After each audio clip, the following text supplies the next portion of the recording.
നമസ്കാരം. ഒരു കാലത്ത് തിരഞ്ഞെടുപ്പുകളൊക്കെ വരുമ്പോൾ കമ്മ്യൂണിസ്റ്റ് പാർട്ടികളിൽ അങ്ങനെ സീറ്റിനെ ചൊല്ലിയുള്ള വിവാദങ്ങൾ ഉയരുന്നത് വളരെ അപൂർവമായിരുന്നു. എന്നാൽ കഴിഞ്ഞ കുറേ വർഷങ്ങളായിട്ടാണ് ഇത്തരത്തിലുള്ള സീറ്റ് വിവാദങ്ങളും പേയ്മെൻറ്റ് സീറ്റുകളെക്കുറിച്ചുമൊക്കെയുള്ള വിവാദങ്ങൾ കമ്മ്യൂണിസ്റ്റ് പാർട്ടികളിലും വളരെ ശക്തമായ തോതിൽ ഇപ്പോൾ നടന്നുകൊണ്ടിരിക്കുന്നത്. ഇതിൻ്റെ ഏറ്റവും ഒടുവിലത്തെ ഉദാഹരണമായി മാറുന്നത് തൃശ്ശൂർ ജില്ലയിലെ നാട്ടിക മണ്ഡലത്തിലെ സിറ്റിംഗ് MLA CC മുകുന്ദൻ്റെ ചില വെളിപ്പെടുത്തലുകളാണ്. CC മുകുന്ദൻ കഴിഞ്ഞ ഒരു ടേമിൽ മാത്രമാണ് നാട്ടികയിലെ MLA ആയിരുന്നത്. ഇക്കുറി അദ്ദേഹത്തിന് സീറ്റ് ഇല്ല എന്നാണ് ഇപ്പോൾ പാർട്ടി തീരുമാനിച്ചിരിക്കുന്നത്. അതിന് പകരം നേരത്തെ MLA ആയിരുന്ന ഗീതാ ഗോപിയെ സ്ഥാനാർത്ഥിയാക്കാനാണ് പാർട്ടി ഇപ്പോൾ തീരുമാനിച്ചിരിക്കുന്നത്. ഈ ഒരു തീരുമാനത്തിനെതിരെയാണ് ഇതൊരു പേയ്മെൻറ്റ് സീറ്റാണ് എന്നുള്ള ആരോപണവുമായി ഇപ്പോൾ CC മുകുന്ദൻ രംഗത്തെത്തിയിരിക്കുന്നത്. CC മുകുന്ദൻ പറയുന്നത് ഗീതാ ഗോപിക്ക് പാർട്ടിക്ക് പണം പിരിച്ചു നൽകാനുള്ള കഴിവുണ്ട് എന്നും തനിക്ക് ₹1 പോലും പാർട്ടിക്ക് പിരിച്ചു കൊടുക്കാനുള്ള ശേഷിയില്ല എന്നുമാണ്. ഈ ഒരു സാഹചര്യത്തിൽ CPI പോലെയുള്ള ഒരു പാർട്ടിയിൽ, പ്രത്യേകിച്ച് C അച്യുതമേനോനെയും M Govindan നായരെയും TV തോമസിനെയും PK വാസുദേവനാരെയൊക്കെ പോലെയുള്ള ഒരുപാട് പ്രഗത്ഭരായ ആദർശധീരന്മാരായ നേതാക്കളുണ്ടായിരുന്ന ഒരു പാർട്ടിയിൽ ഇപ്പോൾ തിരഞ്ഞെടുപ്പിൽ മത്സരിക്കണമെങ്കിൽ പേയ്മെൻറ്റ് വിവാദം ഉണ്ടാവുക എന്നുള്ളത് CPI സംബന്ധിച്ചിടത്തോളം വലിയൊരു നാണക്കേടായി മാറിക്കൊണ്ടിരിക്കുകയാണ്. പല കാര്യങ്ങളും CC മുകുന്ദൻ ഇപ്പോൾ വിളിച്ചു പറഞ്ഞുകൊണ്ടിരിക്കുകയാണ്. കുറേ നാൾ മുമ്പ് CC മുകുന്ദൻ മറ്റൊരു കാര്യത്തിലും പാർട്ടിയെ വെട്ടിലാക്കിയിരുന്നു. താൻ താമസിക്കുന്ന വീടിനെക്കുറിച്ചുള്ള ഒരു വാർത്തയായിരുന്നു അന്ന് പുറത്തു വന്നിരുന്നത്. MLA ചോർന്നൊലിക്കുന്ന വീട്ടിലാണ് താമസിക്കുന്നത് എന്നും അദ്ദേഹത്തിന് അങ്ങേയറ്റം സാമ്പത്തിക ബുദ്ധിമുട്ടുകളുണ്ടെന്നും ആരോഗ്യ പ്രശ്നങ്ങളുണ്ടെന്നും കാലിനുണ്ടായ പരിക്ക് കാരണം അദ്ദേഹം ചികിത്സയിലാണെന്നും നേരെ ചൊവ്വേ ചികിത്സിക്കാനുള്ള സാമ്പത്തിക സ്ഥിതി പോലും തനിക്കില്ല എന്നുള്ള രീതിയിലുമൊക്കെ അന്ന് ചില വാർത്തകൾ CC മുകുന്ദൻ പുറത്തു വിട്ടിരുന്നു. ഇത് പാർട്ടി നേതൃത്വത്തെ ചൊടിപ്പിച്ചു എന്നാണ് അന്ന് തന്നെ പറയുന്നത്. ഏതായാലും ഒരുപക്ഷെ അന്ന് തന്നെ അക്കാര്യത്തിലൊരു തീരുമാനമാക്കാൻ പാർട്ടി തീരുമാനിച്ചു എന്ന് വേണം കരുതാം. മാത്രവുമല്ല, പാർട്ടി നിയോഗിച്ച സെക്രട്ടറി തൻ്റെ അനുമതിയില്ല തൻ്റെ ലെറ്റർ പാഡും മറ്റും ഉപയോഗിച്ചുകൊണ്ട് ഒരുപാട് ദുരുപയോഗം നടത്തി എന്നുള്ള ആരോപണവും അന്ന് മുകുന്ദൻ ഉന്നയിച്ചിരുന്നു. ഇതിൻ്റെയൊക്കെ ഒരു പ്രത്യാഘാതമായിട്ട് തന്നെയായിരിക്കും അദ്ദേഹത്തിന് ഇക്കുറി സീറ്റ് നൽകേണ്ടതില്ല എന്നുള്ള ആ ഒരു തീരുമാനം പാർട്ടി എടുത്തതെന്നാണ് കരുതാൻ. ഗീതാ ഗോപിയെക്കുറിച്ച് പറയുമ്പോൾ അവർ നേരത്തെ MLA ആയിരുന്ന കാലഘട്ടത്തിൽ അവരുടെ മകളുടെ വിവാഹത്തിലെ ആഡംബരവുമായി ബന്ധപ്പെട്ട് അന്ന് വലിയ തോതിലുള്ള വിവാദങ്ങളൊക്കെ ഉയർന്നിരുന്നു. പക്ഷേ പിന്നീട് അത് തേഞ്ഞു മാഞ്ഞു പോവുകയും കഴിഞ്ഞ തെരഞ്ഞെടുപ്പിൽ CC മുകുന്ദനെ മത്സരിപ്പിക്കുകയും ചെയ്തിട്ടുണ്ടായിരുന്നു. CC മുകുന്ദനെ സംബന്ധിച്ചിടത്തോളം അത് ഏറെ ജനകീയനായ ഒരു നേതാവാണ്. സമൂഹത്തിലെ വളരെ താഴെത്തട്ടിൽ നിന്ന് ഉയർന്നു വന്ന ഒരു കമ്മ്യൂണിസ്റ്റുകാരനാണ്.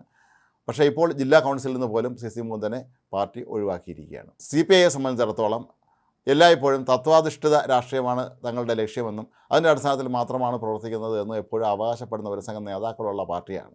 പക്ഷേ അവിടെയാണ് ഇത്തരത്തിലുള്ള വലിയ തോതിൽ ഇപ്പോൾ ഈ പേയ്മെൻറ്റ് സീറ്റ് വിവാദം ഉയരുന്നത്. CPIയുടെ 2 മുഖ്യമന്ത്രിമാരിൽ ഒരാളായ C അച്യുതമേനോൻ്റെ സ്വന്തം ജില്ലയിൽ നിന്നാണ് ഇത്തരത്തിലുള്ള ഒരു ആരോപണം ഉയർന്നു വരുന്നത് എന്നുള്ളതും നമ്മൾ പ്രത്യേകം ഓർക്കേണ്ടതുണ്ട്. അച്യുതമേനോൻ ഒരു കാലത്ത് കലാകൗമുദിയിൽ അദ്ദേഹം മുഖ്യമന്ത്രി പദം ഒഴിഞ്ഞതിന് ശേഷം അദ്ദേഹത്തിൻ്റെ ഡയറി കുറിപ്പുകൾ പ്രസിദ്ധീകരിച്ചിരുന്നു.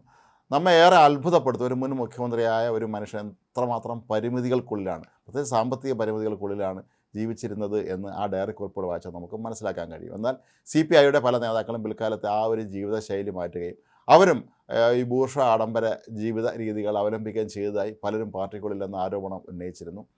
ഒരുപക്ഷെ പാർട്ടിയിൽ ഇന്ന് മൊത്തത്തിൽ ഗ്രസിച്ചിരിക്കുന്ന ഈ അധികാരത്തോടൊക്കെയുള്ള അമിതമായ ഒരു താല്പര്യം തന്നെയായിരിക്കാം ഇത്തരത്തിലുള്ള ഒരു നിലപാടുകളിലേക്ക് ഒരുപക്ഷെ CC മുകുന്ദനെയൊക്കെ പോലെയുള്ള ഇന്ന് സാധാരണക്കാരനായി ജീവിക്കുന്ന നേതാക്കളെ എതിരെ തിരിയാൻ പ്രേരിപ്പിച്ചത് എന്ന് വേണം കരുതാൻ. ഏതായാലും CC മുകുന്ദനെ മത്സരിപ്പിക്കാൻ ഇപ്പോൾ BJPയും UDFും മുൻകൈ എടുത്തിറങ്ങിയിരിക്കുന്നു എന്നാണ് പറയപ്പെടുന്നത്.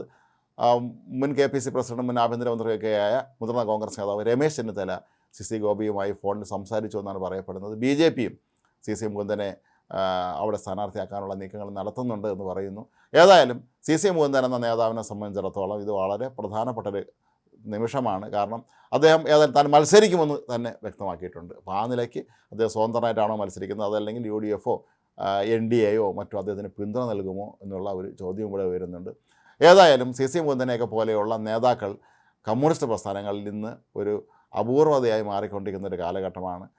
നമുക്കറിയാം, പണ്ട് EP ജയരാജൻ പറഞ്ഞത് ഇനിയും കമ്മ്യൂണിസ്റ്റ് നേതാക്കന്മാരാരും മുറിവീടിയും അതുപോലെ കട്ടൻ ചായയും ഒന്നും വലിച്ച് ജീവിക്കേണ്ടവരല്ല, പുതിയ ജീവിതത്തിലെ ആഡംബര ജീവിതമൊക്കെ അവർക്കും ആകാം എന്ന്, അതിൽ ഇതുപോലെ തെറ്റൊന്നുമില്ല എന്ന് EP ജയരാജൻ അന്ന് പറഞ്ഞതുപോലെ ഒരുപക്ഷെ CPIയിലും അത്തരത്തിലുള്ള ചിന്തകൾ ഇപ്പോൾ വളരെ രൂഢമൂലമാകുന്നു എന്നുള്ളതിൻ്റെ തെളിവ് തന്നെയാണ് ഇപ്പോൾ ഈ CC മുകുന്ദൻ പുറത്ത് പറയുന്ന പല കാര്യങ്ങളും. ഒരുപക്ഷെ പിന്നീട് അദ്ദേഹം മത്സരിക്കുകയാണെങ്കിൽ അല്ലെങ്കിൽ ഇനിയുള്ള ദിവസങ്ങളിലൊക്കെ തന്നെ CPI-ക്കുള്ളിൽ നടക്കുന്ന ഇത്തരത്തിലുള്ള ഒരുപാട് ക്രമക്കേടുകളും അഴിമതികളും സ്വജനപക്ഷപാതവുമായി ബന്ധപ്പെട്ടൊക്കെ തന്നെ പല കാര്യങ്ങളും അദ്ദേഹം വിളിച്ചു പറയുമോ എന്നുള്ള ഭയം CPI നേതൃത്വത്തിനുണ്ട്.